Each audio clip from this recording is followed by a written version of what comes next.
जो सपने देखते हैं अक्सर उन्हीं के सपने पूरे होते हैं।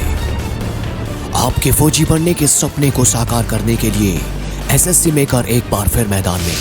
टॉप क्लास अनुभवी शिक्षकों के मार्गदर्शन में तैयार किया गया एसएससी जीडी फौजी बैच, जो देता है आपको 100% सिलेक्शन की गारंटी।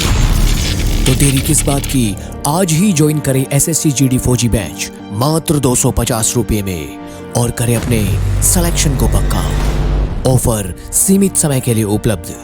अधिक जानकारी के लिए आप एसएससी मेकर ऐप डाउनलोड करें और दिए गए नंबर पर कॉल करें। नमस्कार साथियों, कैसे आप सभी। मैं सोनी चौधरी एक बार फिर आप सभी का हार्दिक स्वागत करता हूं आपके अपने परिवार एसएससी मेकर में। उम्मीद करता हूं कि आप काफ़ी अच्छे होंगे, आपकी पढ़ाई भी काफ़ी अच्छी चल रही होगी। तो आज हम डिस्कस करने वाले हैं आपका एसएससी जीडी के लिए ये क्लास, आपका जो प्रैक्टिस सेट है जो आपके लिए काफ़ी इंपॉर्टेंट है ना। तो ये हम डिस्कस करेंगे आप सभी के लिए। ध्यान रखेंगे इस चीज़ को, काफ़ी इंपॉर्टेंट क्वेश्चंस हम यहाँ पर लेके आए हैं जो आपके एसएससी जीडी व बिहार के लिए है। डेली बेसिस पर आपकी जो क्लास चलती है, शाम 6 बजे क्लास चलती है, ध्यान रखिएगा। और काफ़ी इंपॉर्टेंट हम यहाँ पर क्वेश्चंस को डिस्कस करते हैं। तो एक बार फिर आप सभी का मैं स्वागत करता हूँ आपके अपने परिवार एसएससी मेकर में। ये क्लास आपको रिकॉर्डेड है, लेकिन लाइव आपकी जो क्लास चलती है शाम 6 बजे चलती है, वो हम देखेंगे। तो आइए शुरुआत करते हैं क्वेश्चंस का। देखते हैं किस प्रकार के क्वेश्चंस आपके एग्जाम में पूछे जाते हैं या पूछे जाने की संभावनाएं हैं, उस तरह के क्वेश्चंस हम डिस्कस करेंगे। चलिए, पहला क्वेश्चन है आपके लिए कि बंगाल का जो विभाजन हुआ था इसको कब रद्द कर दिया गया। यानी कि एक था बंगाल का विभाजन होना, दूसरा इसको कब रद्द किया गया। ठीक है, तो in which year the partition of Bengal was cancelled, इसको कब कैंसिल किया गया। तो यहाँ पर दो तरह के क्वेश्चन बनेंगे कि पहले तो आपको बताना होगा कि इसका विभाजन कब हुआ था। सेकंड क्वेश्चन जो पूछा गया है कि ये रद्द कब हुआ, तो ये रद्द हुआ था 1911 में। अब रद्द होने की बात आप समझ गए, तो विभाजन का आपको पता होना चाहिए कि कब हुआ था। तो विभाजन इसका जो हुआ था ये 16 अक्टूबर 1905 में इसको क्या कर दिया गया था, लागू कर दिया गया था। ध्यान रखेंगे इस चीज को, 16 अक्टूबर 1905 में बंगाल के विभाजन को लागू कर दिया गया था। लेकिन रद्द कब हुआ, रद्द हुआ था ये 1911 में। जॉर्ज पंचम भारत की यात्रा पर आए थे। आपसे पूछा जा सकता है कि कब रद्द हुआ। जॉर्ज पंचम जो थे ये भारत की यात्रा पर आए थे, ठीक है ना। इस समय हार्डिंग हमारे गवर्नर हुआ करते थे, इनके समय में इसको रद्द कर दिया गया था। वहीं पर ये लॉर्ड कर्जन है ना, कौन थे, लॉर्ड कर्जन, इन्होंने इसे लागू किया था। वायसराय पूछे जाते हैं कि किस वायसराय के समय में कौन सी घटना हुई। तो वो क्वेश्चंस आते हैं बार बार, एग्जामिनर पूछता है, तो आपको उन पर भी फोकस करना है कि कहाँ से क्वेश्चंस वो पूछ सकता है। चलिए भाई, मध्यकालीन भारत में जामदानी बुनाई की सबसे महत्वपूर्ण केंद्र कौन सा था। ये ढाका बंगाल है, लाहौर पंजाब है, मेरठ संयुक्त प्रांत है, या फिर कोई भी विकल्प इसमें सही नहीं। चार ऑप्शन आपको दिए हैं। Which of the most important centre of jamdani weaving in the medieval India. ये एक बुनाई का क्या है, एक प्रकार है, बुनाई का प्रकार। जैसे आपने बुनाई और कोताई के बारे में सुना होगा, है ना। तो इसमें ये जामदानी एक प्रकार का बुनाई, या आप कह सकते हैं ट्रेडिशनल, इसको एक पद्धति आप कह सकते हो, है ना। किसी के हाथ में होती है, स्किल होती है ना। कोई क्षेत्र उस स्किल के लिए काफी प्रसिद्ध होता है। तो ये ढाका जो है, ढाका वाला क्षेत्र और बंगाल वाला जो क्षेत्र है ना, ढाका और ये बंगाल वाला जो क्षेत्र है, ये जामदानी बुनाई के लिए प्रसिद्ध महत्वपूर्ण केंद्र उस समय हुआ करता था। ऑप्शन नंबर 2 का ए सही हो जाएगा, है ना, 2 का ए सही हो जाएगा भाई। चलिए, सविनय अवज्ञा आंदोलन किस वर्ष शुरू हुआ था, है ना। In which year the civil disobedience movement started. यानी कि अवज्ञा करना, एक तरीका से जो भी मान के चले, मैं आपको कोई काम बताता हूँ तो आप उसकी अवज्ञा करें, तो मना करें कि हम नहीं करेंगे, है ना। इसी प्रकार से ब्रिटिश शासन में रहते हुए, है ना, जो ब्रिटिश शासन था उसमें रहते हुए जो हम भारतीय अधिकारी कर्मचारी जो थे, वो अधिकारी, ब्रिटिश अधिकारी भारतीयों को कोई भी कार्य कराएं उसको मना कर देना ही अवज्ञा कहलाया। और ये आंदोलन गांधी जी के द्वारा शुरू किया गया था कि हमें क्या करना है, हमें प्रत्यक्ष रूप से लड़ाई नहीं लड़नी है, इनडायरेक्टली हमें उनको कमजोर करना है, इनडायरेक्टली हमें उनके काम को बाधित करना है। इस बात पर उन्होंने विशेष जोर दिया और कहा कि आपको प्रत्यक्ष रूप से ना इन्वॉल्व होकर सीधे डायरेक्टली सीधी कार्रवाई ना करके आपको उनकी जड़ें तोड़नी है, जड़ें काटनी है। तो इसके लिए ये किया गया। तो ये सविनय अवज्ञा जो आंदोलन था ये 1930 में इसको शुरू किया गया था। और 1930 में आपके ध्यान होगा दांडी मार्च हुआ था। कौन सा मार्च हुआ था? दांडी मार्च हुआ था, ध्यान रखेंगे, जो कि 12 मार्च, हाँ 12 मार्च में ये स्टार्ट हुआ था 1930 में। और ये कब तक चला था? 6 अप्रैल तक चला था। 6 अप्रैल 1930 तक ये चला था। 24 दिन ये चलने वाला एक यात्रा थी, ठीक है ना, जो कि अहमदाबाद से स्टार्ट हुई थी। कहाँ से? अहमदाबाद से। और कहाँ तक ये हुई थी? ये दांडी तक हुई थी। तो आपको यहाँ पर ध्यान रखना है, टोटल 241 दिन। कितने? 241 डेज तक ये चली थी। कितने दिन? 241 डेज तक ये चली थी, ध्यान रखिएगा। तो क्वेश्चन नंबर 3 का क्या हो जाएगा? सी यहाँ पर सही हो जाएगा भाई। चलिए नेक्स्ट क्वेश्चन आपके लिए कि वर्ष 1894 है भाई, ये 84 नहीं है, 1894 में नेटल कांग्रेस की स्थापना हुई थी। रशिया में, सिंगापुर में, दक्षिण अफ्रीका या ब्रिटेन। इन द ईयर 1894 इसको कर लेना है ना, ये मिसप्रिंटिंग है। 1894 इसको आप करेंगे। Where was the establishment of the Natal Congress? ध्यान रखिएगा, गांधी जी, आपको याद होगा गांधी जी, एमजी गांधी के बारे में बात कर रहा हूं। गांधी जी कब अफ्रीका गए थे? 1893 में अफ्रीका गए थे। और यहां पर इन्होंने अफ्रीका में ही क्या किया था? एक नटोल जगह पड़ती है, नटोल एक जगह पड़ती है, नेटल जिसको हम कहते हैं, यहाँ पर क्या किया था? कांग्रेस की स्थापना की थी। अब ये कांग्रेस एक संगठन था। इस संगठन का मेन पर्पज यहाँ पर क्या था? संगठन का मेन पर्पज था कि जो यहाँ पर डिस्क्रिमिनेशन होता है, भेदभाव होता है, उसको समाप्त करने के लिए लड़ाई लड़ना, डिस्क्रिमिनेशन या भेदभाव को समाप्त करना। क्योंकि जब ये वहाँ पर यात्रा कर रहे थे ट्रेन के द्वारा, तो इनको फर्स्ट क्लास जो डब्बा होता है उसमें नहीं जाने दिया, वहाँ से इनको बाहर कर दिया गया। तो इसके लिए इन्होंने लड़ाई वहाँ पर लड़ी, भेदभाव के लिए लड़ाई वहाँ पर लड़ी। तो ये जो नटोल में सत्याग्रह एक तरीका से इन्होंने चलाया था, एक संस्था की स्थापना करके, नटोल एक जगह पड़ती है वहाँ पर। तो आपसे पूछा जा सकता है, ठीक है। हाँ, क्वेश्चन नंबर 4 का क्या हो जाएगा? यहाँ पर सी सही हो जाएगा। कौन सा सी सही हो जाएगा? ध्यान रखिएगा। चलिए भाई, प्राचीन भारत में जैन धर्म मुख्य रूप से द्वारा समर्थित था, है ना। हम प्राचीन भारत की बात कर रहे हैं कि जो जैन समुदाय था, जैन समुदाय किससे संबंधित था या किसको इनका समर्थन प्राप्त था? 4 ऑप्शन आपको दिए हैं, किसानों से, व्यापारियों से, कुम्हारों से या कारीगरों से। फार्मर्स, ट्रेडर्स, पोर्टर्स एंड जो आर्टिशियंस होते हैं, उनसे ये समर्थित थे। तो जो व्यापारी वर्ग था, व्यापारी वर्गों का समर्थन था जैन धर्म को। ध्यान रखिएगा, आज भी जो व्यापारी वर्ग होता है जैन धर्म को काफ़ी समर्थन करता है। या आप कह सकते हैं जो जैनीज होते हैं मोस्टली, वो क्या होते हैं? वो व्यापारी या आपको मिलेंगे या उनका खुद का कोई ना कोई ट्रेडिशनल ट्रेड रहा होगा, ठीक है। चलिए, एक आपको मैं बता दूं कि जैन धर्म से संबंधित एक धर्म है, एक उत्सव है जो 12 साल में मनाया जाता है, जिसको हम क्या कहते हैं? महामस्तक अभिषेक उत्सव उसको कहा जाता है। क्या कहा जाता है? महामस्तक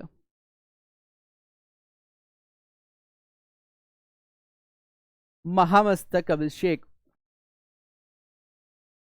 उत्सव इसको कहा जाता है, उत्सव इसको हम कहते हैं, ध्यान रखिएगा, ठीक है। तो ये क्या हो जाएगा? ऑप्शन नंबर यहाँ पर बी आपका सही हो जाएगा भाई। क्वेश्चन नंबर 5 का आंसर नंबर बी सही होगा, ध्यान रखिएगा। चलिए, चोलों के खिलाफ या चोलों के शिलालेखों में जिन्होंने तमिलनाडु में शासन किया, निम्नलिखित में से किस कर का उल्लेख सबसे अधिक बार किया गया है? In the inspiration of the Cholas who ruled Tamil Nadu, which of the following tax is mention most often? वैत्ती है, कदमे है, थारी है या फिर मनाई है? तो ये जो वैत्ती है, वैत्ती का इन्होंने सबसे ज्यादा समर्थन कह सकते हैं, उल्लेख किया है। सबसे ज्यादा उल्लेख इनका वहां पर वैत्ती का किया है। किसका? वैत्ती, है ना। ये व्यक्ति एक कर का प्रकार था। क्या था? कर का एक प्रकार था। अगर आपसे पूछा जाए कि व्यक्ति क्या है तो कर का एक प्रकार है। चलिए, दिल्ली तथा अजमेर के आसपास के क्षेत्रों पर शासन करने वाले चाहमानों को बाद में किस नाम से जाना गया? जो चाहमान थे उनको किस नाम से जाना गया है? Chalukya, Chauhan, Chola, Chandel. The Chahamanas who rule the areas around Delhi and Ajmer later come to be known as, इसको किस नाम से जाना गया है भाई?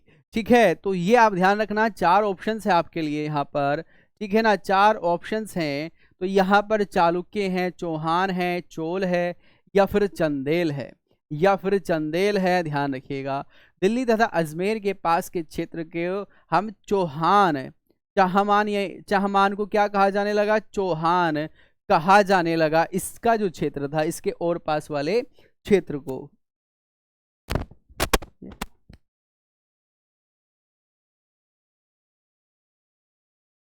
ठीक है, चलिए भाई, नेक्स्ट क्वेश्चन आपके लिए कि किस सत्र में सरोजिनी नायडू, ध्यान से सुनिएगा, किस सत्र में सरोजिनी नायडू भारतीय कांग्रेस की पहली भारतीय महिला अध्यक्ष बनी थी? In which session Sarojini Naidu become the first Indian women president of the Indian Congress, है ना, भारत की पहली महिला कांग्रेस अध्यक्ष। 2 क्वेश्चन यहां से बनेंगे। पहला क्वेश्चन बनेगा कि कांग्रेस की पहली महिला अध्यक्ष कौन बनी थी? तो आपका आंसर होगा एनी बेसेंट को बनाया गया था, लेकिन वो भारतीय नहीं थी। अब यहाँ पर बात आएगी भारतीय कौन बनी, तो भारतीय में आपको बताना पड़ेगा कि ये सरोजिनी नायडू को बनाया गया था।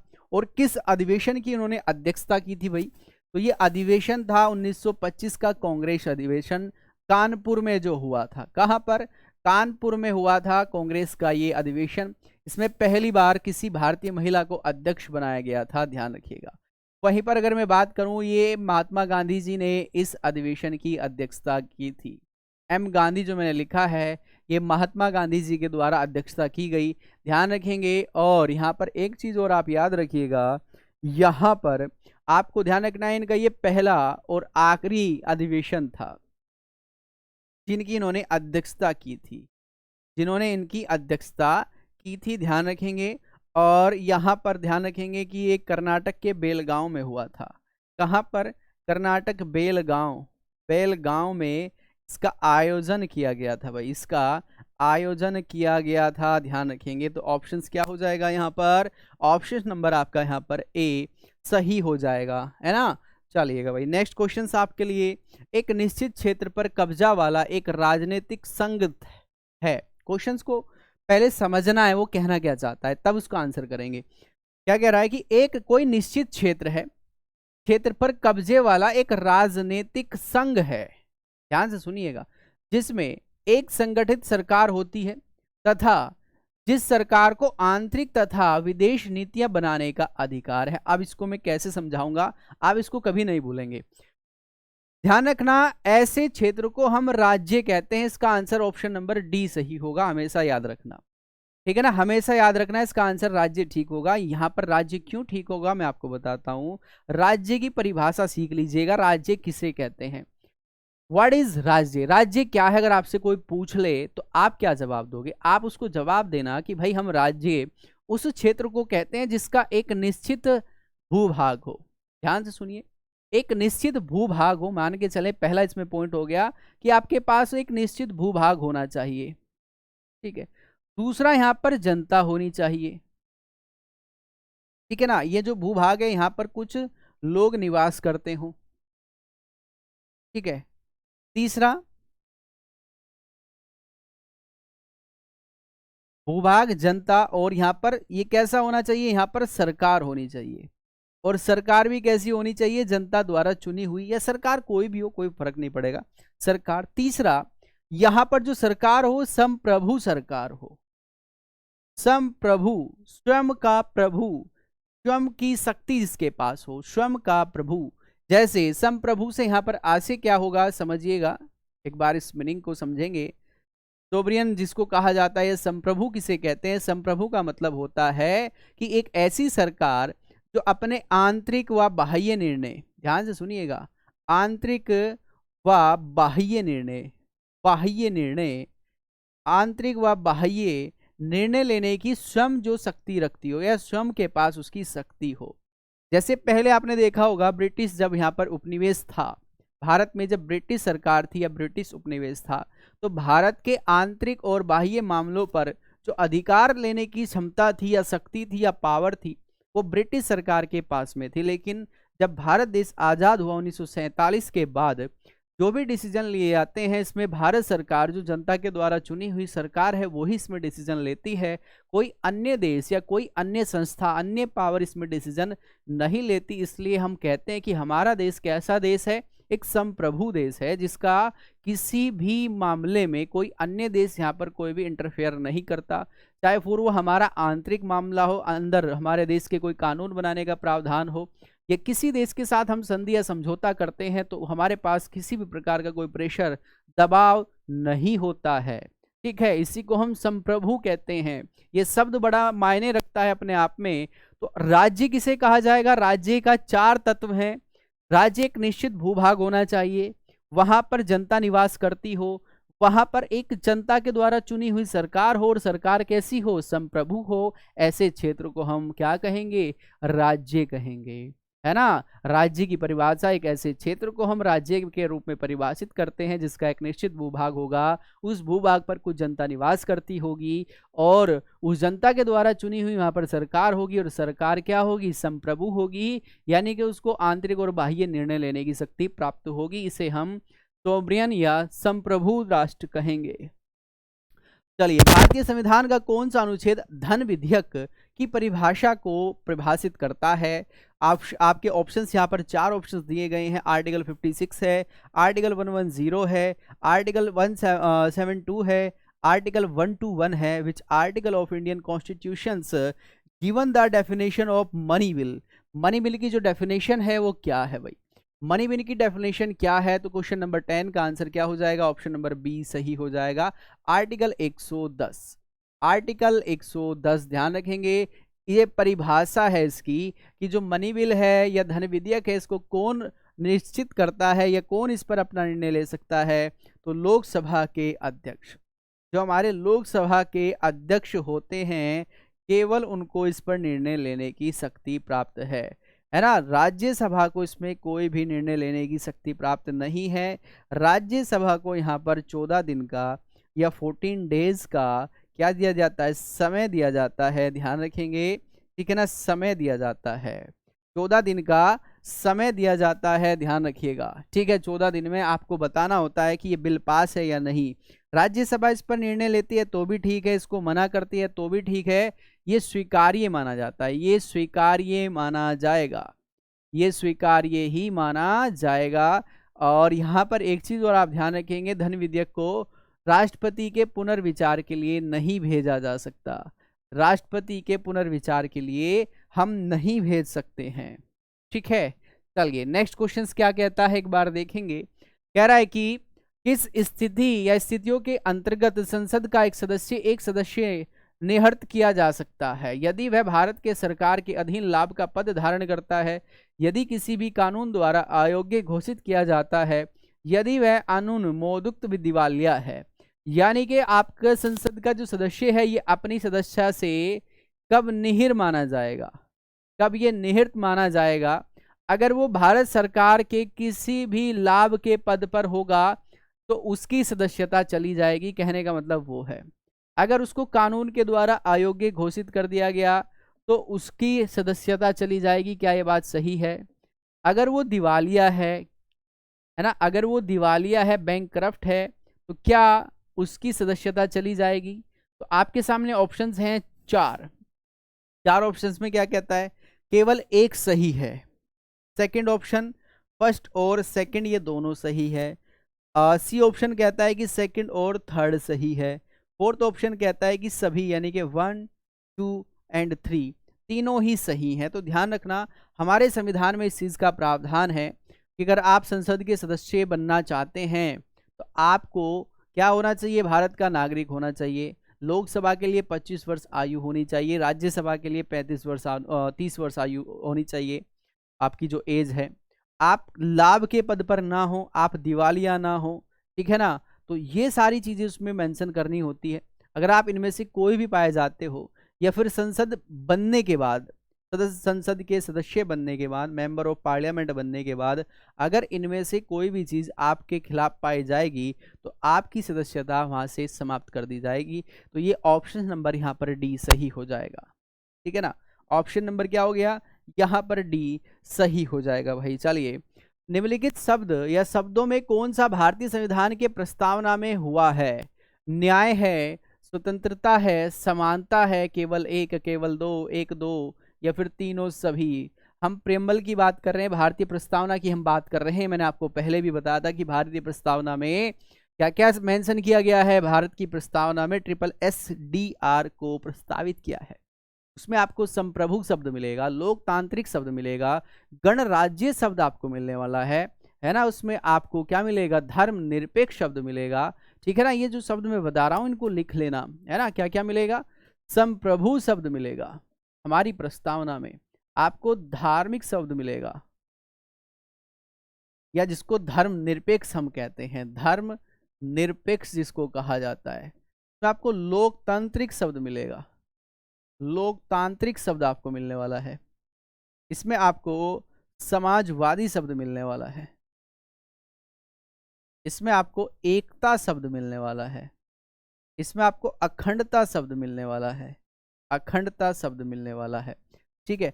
तो ये सारे शब्द आपको वहां पर मिलने वाले हैं। बाकी उसमें न्याय का प्रावधान है, इसमें 3 प्रकार के न्याय का प्रावधान दिया गया है, 5 प्रकार की स्वतंत्रता इसमें दी गई है और 2 प्रकार की समानता का अधिकार इसमें दिया गया है। आज आपसे ये क्वेश्चन पूछा है, इन फ्यूचर आपसे पूछा जा सकता है कि समानता, कितने प्रकार की समानता का वहां पर वर्णन किया गया। हो सकता है ऐसा क्वेश्चन आ जाए, तो उसके लिए हमें प्रिपेयर पहले से ही रहना होगा।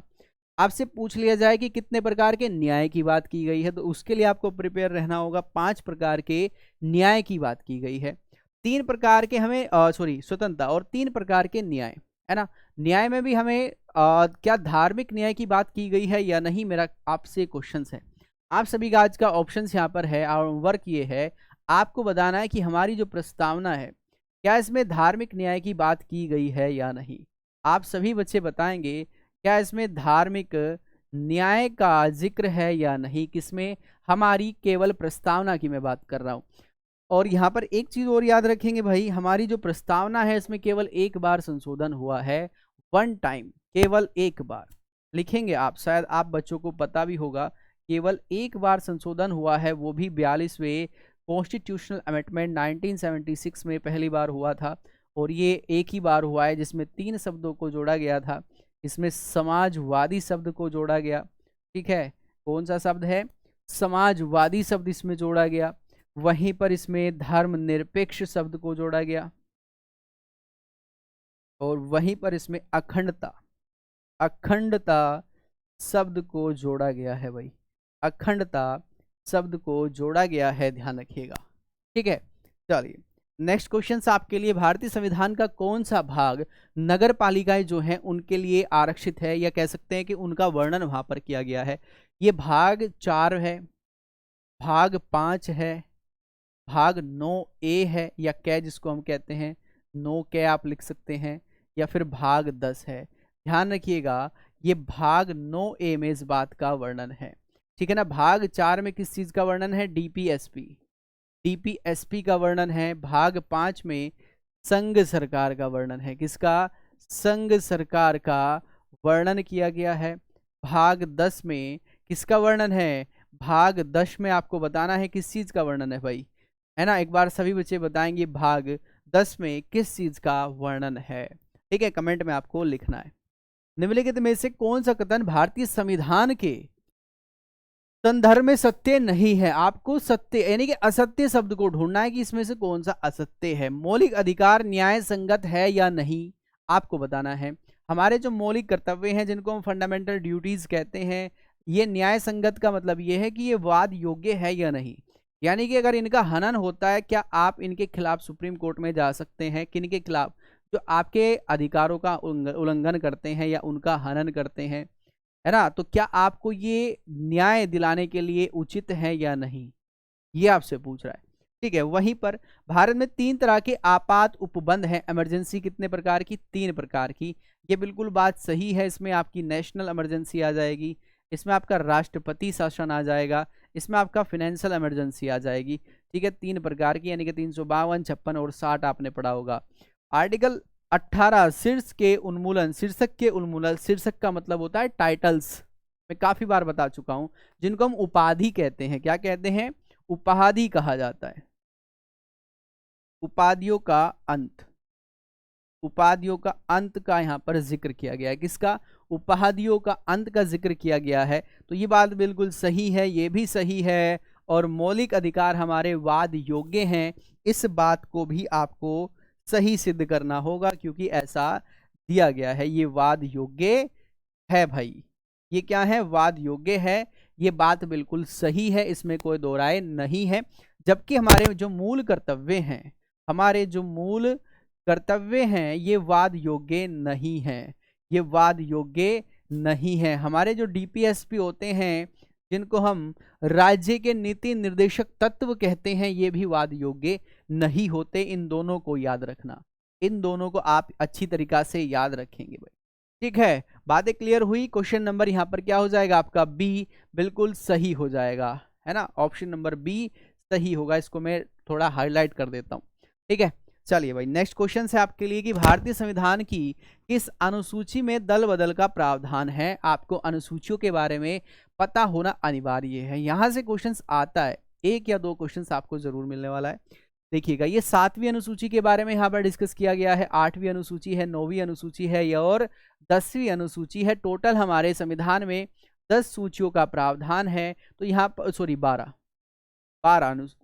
12 सूचियों का प्रावधान है, 395 अनुच्छेद हैं, 22 भाग हैं, 22 भाग हैं। हालांकि ये भाग भी बढ़कर 25 हो चुके हैं, और हमारे जो अनुच्छेद हैं लगभग 445 प्लस हो चुके हैं, लगभग 450 के आसपास। वो डिपेंड करता है कि क्वेश्चंस कैसे कैसे आते हैं, वो बात अलग होती है। लेकिन जिसमें दल बदल का प्रावधान है, ये हमारी 10वीं अनुसूची है। ये 52वें संविधान संशोधन के द्वारा कॉन्स्टिट्यूशनल अमेंडमेंट 1985 हुआ था। 52वां संविधान संशोधन 1985 हुआ था, जिसमें दल बदल विरोधी कानून को लाया गया था, जिसको 10वीं अनुसूची में शामिल कर लिया गया था। तो ऑप्शन नंबर क्या हो जाएगा यहाँ पर? डी सही हो जाएगा। 9वीं अनुसूची भूमि सुधार से संबंधित है।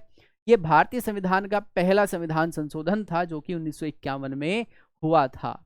यहीं पर जो 8वीं अनुसूची है, ये 22 भाषाओं से संबंधित है। जो हमारे देश में ऑफिशियल लैंग्वेज है 22 भाषाएं, ये उनका जिक्र यहाँ पर किया गया है। तो आपको ये भी याद रखना है, वहीं पर आपको बताना है। ठीक है ना। ये जो अनुसूची 7 है, ये किससे संबंधित है? 7वीं अनुसूची का संबंध किससे है? जल्दी से बताएंगे, सभी बच्चों को आंसर करना होगा। ठीक है, तो ये आप ध्यान रखेंगे। एसएससी जीडी 2023-24 के लिए आपका फौजी बैच है, जिसमें यहाँ पर आपको 100% सिलेक्शन के लिए चीज़ें कराई जाती हैं। यूपी पुलिस के लिए आपका सिपाही बैच है, बिहार के लिए स्पेशल आपका बैच है, दिल्ली पुलिस के लिए राजधानी बैच है। बहुत बेहतर तरीके से चीज़ें यहाँ पर आपको कराई जाएंगी। चलिए भाई, भारत किस देश के साथ उत्तर में थल सीमा साझा नहीं करता? है ना, हम बात कर रहे हैं भारत के उत्तर वाली दिशा की, है ना। ये जो दिशा है भारत की, उत्तर वाली दिशा, ठीक है, ये उत्तर वाली जो दिशा है, हम इसकी बात कर रहे हैं। तो यहाँ पर थल सीमा किससे साझा नहीं करता है? उत्तर की बात कर रहे हैं। चाइना है, नेपाल है, भूटान है, या फिर म्यांमार है। ठीक है ना। तो ध्यान रखना है, चाइना भी थल सीमा साझा करता है, नेपाल भी थल सीमा साझा करता है, और भूटान जो है, ये भूटान भी सीमा साझा करता है। लेकिन जो म्यांमार है, ये थल और जल 2 प्रकार की सीमाएं लगभग साझा करता है। लेकिन ये उत्तर में भी नहीं है, तो इसलिए ऑप्शन नंबर क्या हो जाएगा यहाँ पर? डी सही हो जाएगा। उत्तर में नहीं है, ये भी आपको ध्यान रखना है कि उत्तर में है या नहीं है। ये भी कभी कभी क्वेश्चन आ जाता है। तो उत्तर में नहीं है, दिशाओं का ज्ञान होना बहुत ही ज़रूरी है। ठीक है ना। ये हमारी नॉर्थ है, ये हमारी ईस्ट है, सॉरी वेस्ट, ये हमारी ईस्ट है, और ये हमारी साउथ है। ठीक है, ये दिशाएं आपको जानकारी होनी चाहिए। ये उत्तर पूर्व इसको कहा जाता है, इसको उत्तर पश्चिम कहा जाता है, इसको दक्षिण पश्चिम कहा जाएगा, इसको दक्षिण पूर्व कहा जाएगा। ठीक है, रीजनिंग में आपने ज़रूर पढ़ा होगा, आपको पढ़ाई भी ये गई होंगी भाषाएं और दिशाएं। ठीक है, चलिए तीस्ता तथा दिहांग नदियों के बीच में स्थित हिमालय का हिस्सा कौन सा होता है? इसको हम असम हिमालय कहेंगे, कुमाऊं कहेंगे, पंजाब कहेंगे, कश्मीर तथा हिमाचल हिमालय इसको कहा जाएगा। हम बात कर रहे हैं दो नदियों के बीच का, तीस्ता और दिहांग नदी। तो इनके बीच में जो हिमालय पड़ेगा, इनको हिमालय, जो ये हिमालय का पार्ट है, इसको नदियों के बहाव के कारण या दो नदियों के बीच के बहाव के कारण इसको डिवाइड किया गया है। ठीक है, तो इसको किस नाम से जानते हैं भाई? इसको हम जानते हैं असम के नाम से। असम हिमालय इसको कहा गया है। जो तीस्ता नदी और दिहांग, यहां पर दिहांग की जगह अगर ब्रह्मपुत्र भी आ जाए तब भी आपका आंसर यही रहने वाला है। ध्यान रखना इस चीज को, विशेष रूप से आप मेंशन करेंगे कि जहां पर दिहांग नदी लिखा हुआ है वहां पर हो सकता है कि आपसे पूछ लिया जाए कि ब्रह्मपुत्र नदी, तब भी आंसर आपका सेम ही होगा, तब भी आप आंसर सेम ही करने वाले हो। ठीक है, चलिएगा, आपको बताना है कि सतलज और सिंधु, सिंधु या सतलज, इन दोनों के बीच में कौन सा हिमालय है? सतलज। इन दोनों के बीच में पंजाब हिमालय। भाई कौन सा? पंजाब हिमालय होगा। आपको बताना है सतलज और काली नदी के बीच में कौन सा है? सतलज और काली नदी के बीच में कौन सा हिमालय है? आंसर करेंगे सभी के सभी। किस भौतिक विशेषता के कारण भारत मध्य एशिया की तुलना में मृदु सर्दियों का अनुभव करता है? मृदु सर्दियों का अनुभव करता है हिमालय पर्वत की वजह से, प्रायद्वीपीय पठार की वजह से, उत्तरी मैदानों की वजह से, या फिर तटीय मैदानों की वजह से? क्वेश्चन नंबर 18 का बहुत ही सिंपल सा आंसर होगा कि जो हिमालय क्षेत्र है, हिमालय क्षेत्र के कारण, किसके कारण? हिमालय क्षेत्र के कारण ऐसा होता है। तो ऑप्शंस क्या हो जाएगा? 18 का ए सही हो जाएगा। निम्नलिखित में से किस भारतीय राज्य से कर्क रेखा नहीं जाती? भारत के 8 राज्यों से कर्क रेखा होकर गुजरती है। ठीक है ना, इनमें से कौन सा है? नहीं, नहीं पूछ रहा है, note, note which state. Gujarat है, उत्तर प्रदेश है, झारखंड है, या फिर मध्य प्रदेश है? तो कहां से होकर नहीं जाती है कर्क रेखा? ठीक है ना, तो ध्यान रखेंगे इसमें जो यूपी है, यूपी से क्या कर्क रेखा होकर जाती है या नहीं जाती है? बिल्कुल जाती है। गुजरात से कर्क रेखा होकर जाती है या नहीं जाती है? बिल्कुल जाती है। झारखंड से होकर जाती है या नहीं जाती है? बिल्कुल जाती है। मध्य प्रदेश से होकर जाती है या नहीं जाती है? बताएंगे कौन से 8 राज्य हैं जहां से कर्क रेखा होकर जाती है?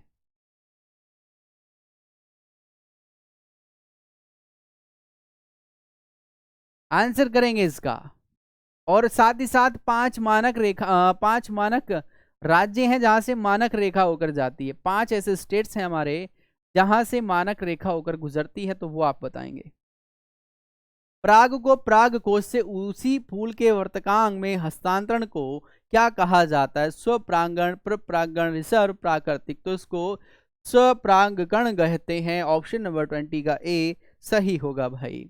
मैग्नीशियम की एक पतली पट्टी का छोटा सा टुकड़ा एक चमकदार प्रकाश के साथ जलता है, तो कैसा प्रकाश उसमें आपको दिखाई देगा? इसमें पीला दिखाई देगा, इसमें लाल दिखाई, इसमें नीला, इसमें सफेद आपको दिखाई देगा।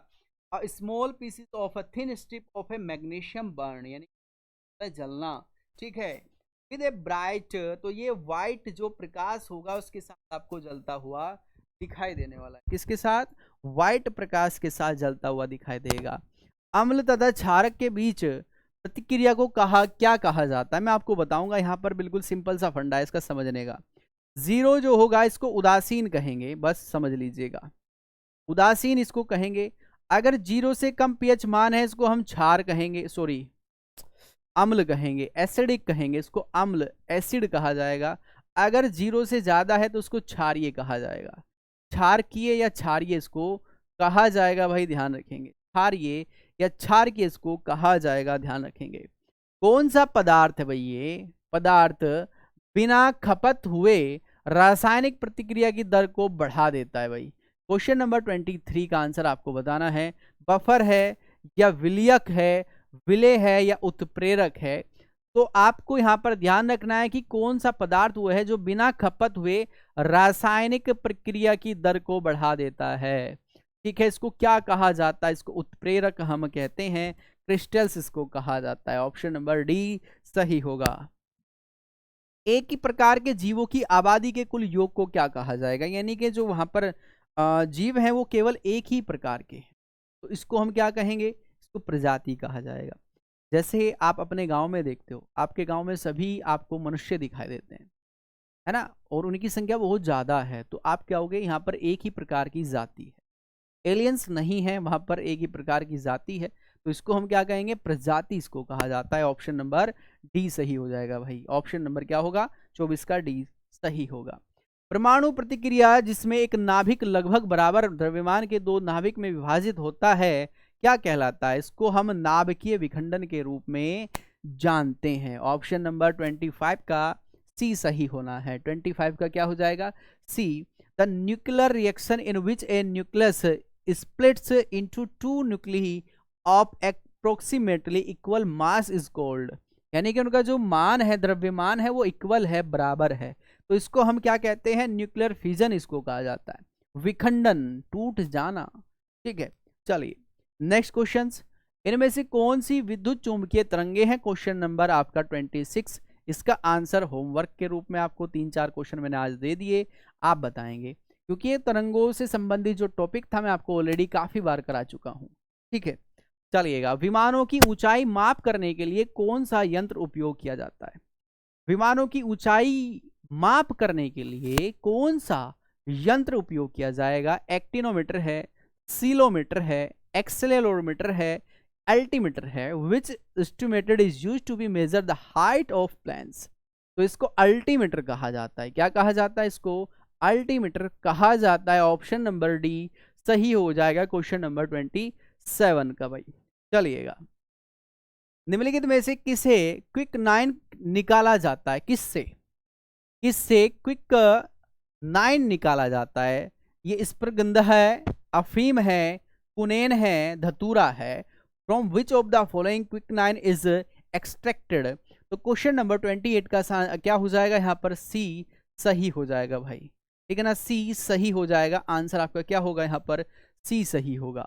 ठीक है, चलिएगा भाई, नेक्स्ट क्वेश्चन आपके लिए, निम्नलिखित में से किसे अकेले ही संतूर का एक लोकप्रिय शास्त्रीय वाद्य यंत्र बनाने का श्रेय दिया जाता है, तो ये है Shiv Kumar Sharma, Bhajan Sopori, Rahul Sharma, Ulhas Bapat, who among the following is a single handed created with making the santoor a popular classical instrumented, तो ये है शिव कुमार शर्मा, कौन है, शिव कुमार शर्मा। आज का लास्ट क्वेश्चन है कि कौन सा भारत रत्न पुरस्कार पाने वाले पहले व्यक्ति हैं इस ऑप्शंस के अकॉर्डिंग, तो ये है मोक्ष गुंडम विश्वेश्वरैया, चंद्रशेखर वेंकट रमणी, पांडुरंगा वामनकेन या पुरुषोत्तम दास टंडन, तो इनमें से कौन से व्यक्ति हैं, तो ये एम विश्वेश्वरैया, मोक्ष गुंडम विश्वेश्वरैया, जिनके जन्म दिवस यानी कि 15 सितंबर को हम इंजीनियर्स डे के रूप में भी मनाते हैं, या अभियंता दिवस भी कहते हैं, अभियंता दिवस भी कहा जाता है भाई। चलिएगा, तो अच्छा बचे हुए भाई, हाँ बच रहे हैं, ठीक है। भारतीय क्रिकेट कंट्रोल बोर्ड की स्थापना कब हुई थी, जो भारत का क्रिकेट कंट्रोल बोर्ड है इसकी स्थापना कब हुई, 1928 में इसकी स्थापना हुई थी, मुंबई में इसका हेडक्वार्टर है। भूटान का राष्ट्रीय खेल क्या है, तीरंदाजी, शूटिंग, ताई कमांडो जिसको कहते हैं, कुश्ती। The national games of Bhutan is archery, shooting, taekwondo, Thai commando या रेसलिंग, तो तीरंदाजी, आर्चरी जिसको कहा जाता है, क्या कहा जाता है, आर्चरी जिसको हम कहते हैं। वस्तु तथा सेवाओं के उत्पादन के लिए दूसरी आवश्यक वस्तु क्या है, ये है भाई आपका लेबर, ठीक है। चलिए, मुद्रास्फीति के आधार पर मापा जाता है, जो मुद्रास्फीति है, इन्फ्लेशन है, इसको कब मापते हैं, उपभोक्ता मूल्य सूचकांक पर, उपभोक्ता मूल्य सूचकांक पर, उत्पादन नहीं उपभोक्ता, जिसको हम सीपीआई बोलते हैं, इस पर मापा जाता है। ठीक है, तो ये था आज का आपका सेशन, आपको कैसा लगा जरूर बताएंगे, कोई क्वेश्चन समझ में नहीं आता उसको कमेंट बॉक्स में आपको लिखना है, ठीक है ना। कोई भी आपका क्वेश्चन है जो आपको लगता है कि समझ में नहीं आया, जो मैंने आपसे क्वेश्चंस पूछे आप उनको जरूर कमेंट में लिखेंगे, आंसर करेंगे, उससे कॉन्फिडेंस आपका भी बढ़ेगा, मुझे भी अच्छा लगेगा, आपको और क्वेश्चंस यहाँ पर आपके लिए लेके आएंगे। चलिएगा, तो ध्यान रखेंगे, यहाँ पर आपके लिए कोर्सेज है, एसएससी जीडी के लिए फौजी बैच है, बिहार के लिए स्पेशल बैच है, यूपी पुलिस के लिए आपका सिपाही बैच है, दिल्ली पुलिस के लिए आपका राजधानी यहाँ पर बैच है, ध्यान रखिएगा। ठीक है, यहीं पर आपको ध्यान रखना है कि मैथ्स और रीजनिंग के लिए रात 8 बजे आपकी क्लासेस चलती हैं, जो बिल्कुल बेसिक से चलती हैं, ध्यान रखेंगे। यूट्यूब पर ये क्लासेस आपकी होती है। एसएससी मेकर एप्लीकेशन डाउनलोड करने के लिए आप इस लिंक को फॉलो करेंगे, है ना। इंस्टाग्राम के लिए आप इस लिंक को फॉलो करेंगे, फेसबुक के लिए आप इस लिंक को फॉलो कीजिएगा। ठीक है, वहीं पर आप ट्विटर के लिए इस लिंक को फॉलो करेंगे भाई, ठीक है ना। वहीं पर आप फेसबुक के लिए इस लिंक को फॉलो करेंगे, सॉरी फेसबुक के लिए ये रहा भाई, ट्विटर के लिए आपका ये वाला है, और ये आपका हो गया टेलीग्राम के लिए, इसके लिए टेलीग्राम के लिए। ठीक है, ये आपका यूट्यूब चैनल है जिसको आपको सब्सक्राइब करना है, बेल आइकन का बटन दबाना है। ठीक है, और सभी बच्चे सेशन को ज़्यादा से ज़्यादा लाइक करेंगे, शेयर करेंगे। आज के लिए सिर्फ इतना ही, मिलते हैं नेक्स्ट क्लास में, तब तक के लिए नमस्कार, जय हिंद, जय भारत।